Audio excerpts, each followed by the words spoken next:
Hello everyone. Let us quickly revise the balance sheet grouping elements. तो सबसे पहले आप बैलेंस शीट को देखिए. बैलेंस शीट में जैसे कि आप जानते हैं left hand side part is called as the liability side, right hand side part is called as the asset side. What do you write in the liability side? You write basically the list of all the accounts having credit balance which are carried forward to the next accounting year. And what do you write on the asset side? You write down the details of all the accounts having debit balances which are carried forward to the next accounting year. Right? आप liability side और asset side को एक और नाम से पुकार सकते हैं being sources of funds and application of funds. यानी लाइबिलिटी साइड में बेसिकली आपको पता चलेगा कि कौन से सोर्स से हमारे बिजनेस में फंड्स आए, एंड एसेट साइड में आपको पता चलेगा कि कौन से जगह पर इन फंड्स को अप्लाई किया गया. राइट? तो अगर मैं इन दोनों को अगर डिटेल में ज़रा कवर करूं तो बेसिकली यहाँ पर क्या आएगा आप अगर ध्यान से देखें. सो सोर्स में it can be source that is money brought from owner और from outsiders. So as a result आपको वहाँ पे नज़र आ रहा है ओनर्स मनी या अदर्स मनी. इसी तरह से एप्लीकेशन में भाई इस पैसे को या तो मैंने किसी एसेट में यूटिलाइज किया या तो ये पैसे मेरे डूब गए. करेक्ट? सो आप वहाँ पे देख रहे हैं असेट्स और loss. Now if I talk about the owners money, then owners money can be comprising of capital या share capital from the point of view of a company, और द प्रॉफिट्स और reserves also belong to the owners. तो वो भी आपको owners money में ही मिलेगा. Correct? अब शेयर कैपिटल जैसा कि आप जानते हैं can be equity share capital, can be preference share capital. So ये इक्विटी शेयर कैपिटल भी हो सकता है, प्रेफरेंस शेयर कैपिटल भी. राइट? इसके अलावा if I talk about others money तो अलग अलग फॉर्म में आपके सामने रहेंगे, जैसे for example debentures, loan, creditors, outstanding expense, provision for expense, bank overdraft या cash credit, etcetera etcetera. Right? अब मैं अगर लॉस की बात करूं, लॉस कैसे हो सकता है सर बैलेंस शीट में? यस, बिल्कुल हो सकता है. It can be in these forms: P&L account का debit balance if carried forward, preliminary expenses, miscellaneous expenses, these are all loss assets. Right? और बाकी अगर मैं असेट्स की बात करूं, ये तो बहुत अलग अलग फॉर्म में आपके सामने होंगे, जैसे building, furniture, plant and machinery, goodwill, patent right, copyright, investments, cash, debtors, bills receivable, stock, prepaid expense, etcetera etcetera. Right? This is normally the balance sheet that we have been looking at. अब हम इसको groups में divide करेंगे. आप देखते जाइए.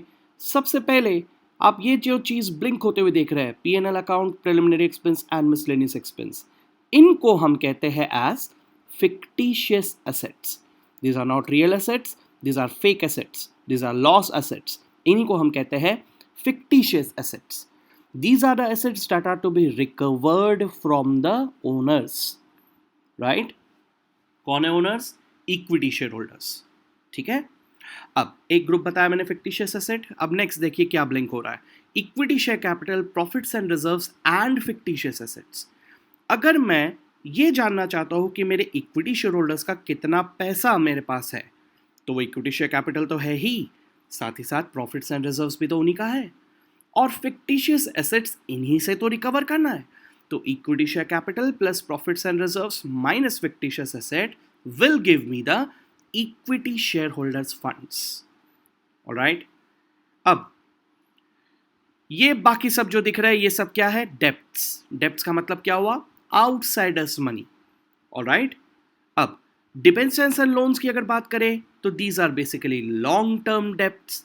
तो बाकी सब की बात करें तो these are short term debts, या इन्हीं को हम कहते हैं एज करंट लाइबिलिटीज. राइट?